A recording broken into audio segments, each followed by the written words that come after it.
성경을 읽기 위해서 초를 훔치면 안 된다, 이런 말이 있습니다. 이 말이 무슨 의미겠습니까?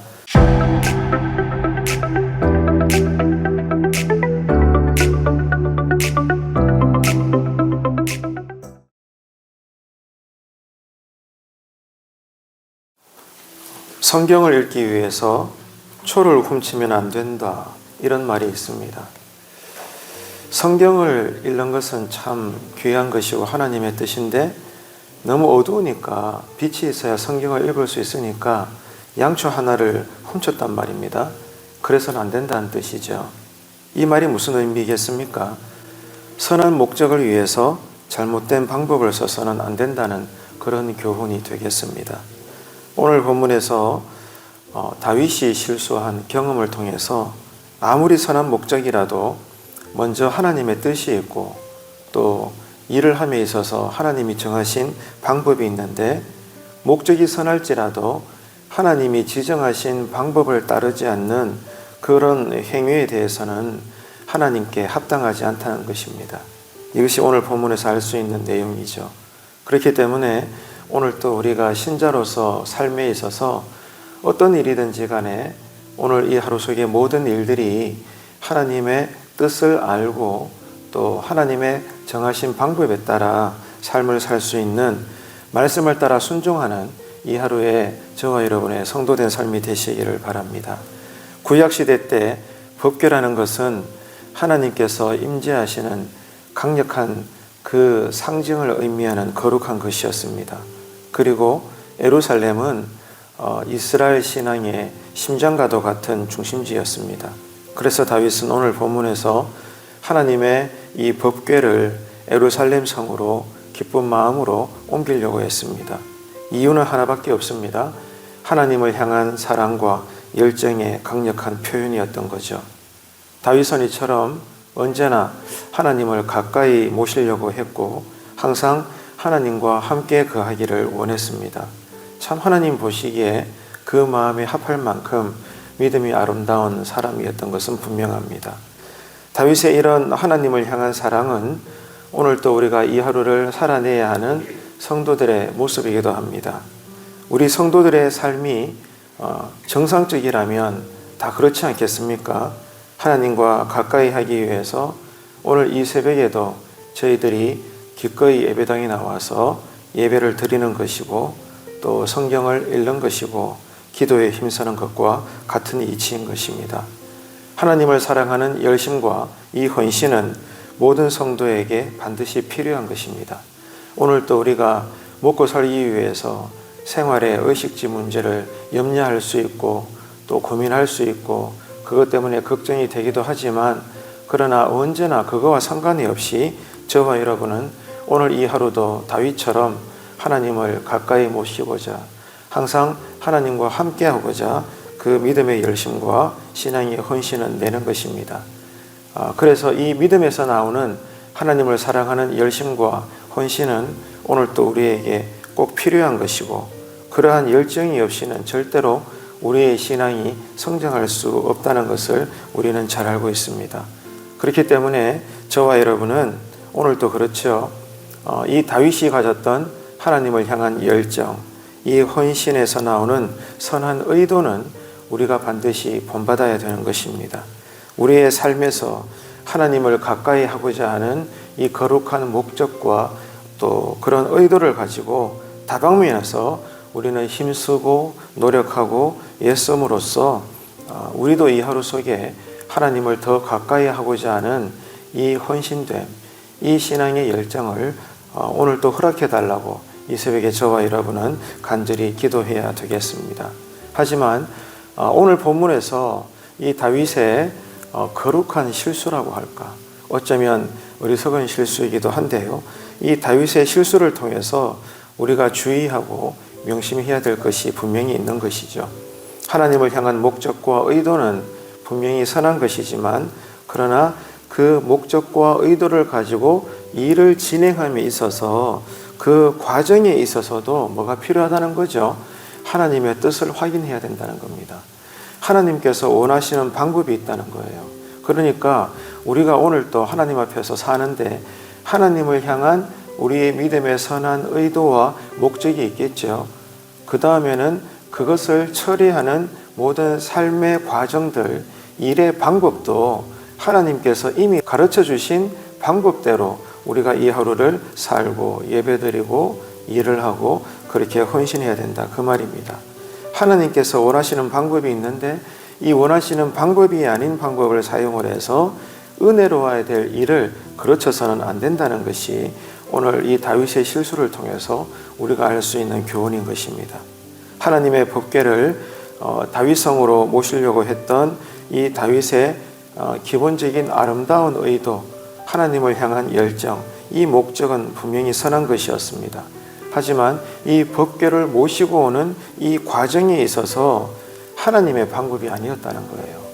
하나님께서 지정하신 방법이 아닌 잘못된 방법을 사용함으로 인해서 큰 낭패를 보게 되었던 이야기가 오늘 본문의 내용인 것이죠. 언약궤를 옮길 때 하나님의 방법은 일찍이 하나님의 백성들에게 가르쳐 주셨습니다. 레위 자손 제사장들이 언약궤를 메고 옮겨야 되는 거예요. 이게 하나님의 규칙이었습니다. 하나님의 법이었던 거죠. 그런데 다윗은 이런 하나님의 법을 따르지 아니하고 어떻게 했습니까? 오늘 본문에 보니까 소가 이끄는 새 수레에다가 법궤를 싣고 옮겼던 거예요. 이것은 하나님께서 가르쳐 주신 방법이 아니었던 겁니다.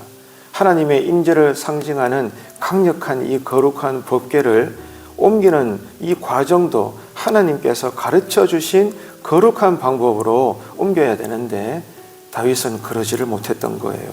소가 이끄는 새 수레, 듣기로는 좋죠. 그런데 그 당시 이것은 이방인들이 사용하는 운송법입니다. 하나님의 방법이 아닌 거예요. 그러니까 거룩한 것을 거룩하지 않은 방법으로 행하게 되었던 것입니다. 그래서 결국 어떻게 되었습니까? 이 법궤를 옮기는 과정에서 소들이 순간 날뛰었던 거예요. 그러니까 수레가 움직이겠죠? 수레에 당겨져 있는 법궤가 움직인단 말입니다. 넘어지면 안 되잖아요. 그래서 그 중에 우사가 이 법궤를 보호하려고, 움직이지 않게 하려고 선한 마음에 이 법궤를 손으로 만져버리게 되었는데 즉사하게 된 거예요. 하나님은 여러분 이런 분입니다. 우리가 하나님을 사랑한다는 이유로, 하나님을 찬양한다는 그 의도로 어쩌면 우리의 행함의 이 과정의 방법들이 하나님 앞에 얼마나 경홀한지 모릅니다. 얼마나 가볍게 우리가 신앙생활을 하는지 우리는 오늘 말씀을 통해서 아주 주의 있게 살펴봐야 되는 것입니다. 우사는 그 마음이 거룩하신 하나님의 법궤를 요동치지 않게 하기 위해서 붙잡으려 한 게 다인데 하나님께서는 웬일인지 공의로움에 의해서 이 우사를 향하여 분노하시사 그 자리에서 즉사해서 죽여버리신 거예요. 그래서 찬양과 기쁨으로 가득해야 될 그런 마음으로 법궤를 옮기던 다윗과 백성들은 크게 당황하면서 그제서야 법궤 옮기는 일을 크게 두려워했다라고 오늘 본문은 기록을 하고 있습니다. 하나님을 위해서 아무리 신앙의 목적이 선해도 절대로 여러분 하나님의 법대로 행하지 않으면 하나님께서는 받지 아니하십니다. 오히려 하나님은 우리를 진노하시는 거예요. 하나님이 기뻐하시는 목적이 뭔가, 그리고 일찍이 우리에게 가르쳐 주신 이 방법이 뭔가, 하나님으로부터 우리에게 가르쳐 주신 목적과 이 방법을 우리가 알고 그래서 그 방법과 목적대로 따를 때 이게 여러분 바른 지식이고 바른 믿음이고 특별히 낮은 자로서 겸손하게 충성하고 헌신하는 것이다, 그 말입니다. 그렇기 때문에 오늘 또 이 아침에 우리가 뭘 기도해야 되겠습니까? 동일하죠. 하나님의 뜻을 구하는 것입니다. 그리고 하나님의 방법대로 내가 오늘 또 일하게 하시고 생각하게 하시고 헌신하고 충성하게 해달라고 기도할 수 있는 은혜가 있게 되기를 축복합니다. 오늘 본문 베레스 우사 사건에서 우리가 받을 수 있는 교훈은 모든 일의 시작부터 끝에 이르기까지 오직 하나님 말씀대로, 한번 따라합시다. 하나님 말씀대로, 네, 하나님 말씀대로만 그 뜻과 방법이 어떻게 되는 것인가 우리가 먼저 성경을 통해서 알고 그래서 이 말씀을 따라 기도할 때 성령님의 역사로 성령님의 감동으로 여러분 오늘 또 우리가 순종할 수 있는 이 하루가 되시기를 바랍니다. 교회도 마찬가지지요. 교회가 하는 일이 뭡니까? 뭐든지 간에 하나님을 위한 일이잖아요. 예배 드리는 거, 청소하는 거, 예배당 보수하는 거, 그리고 식사를 함께 먹고 나누는 거, 충성하고 헌신하는 거, 복음을 전하는 거, 성도 사이에 사랑으로 우리가 위로하고 격려하는 거, 뭐든지 간에 하나님의 영광을 위해서 하는 일이 교회 일이잖아요. 그런데 이 일들이 그 선한 의도와 목적을 가지고 있다고 해서 교회다움으로 일하지 않는다면, 말씀의 원리대로 행하지 않는다면 하나님과 상관이 없고 오히려 하나님께 역정을 드러내게 하시는 그런 일이 될 수밖에 없다는 것입니다. 하나님께 영광이 되지 않는다는 거죠.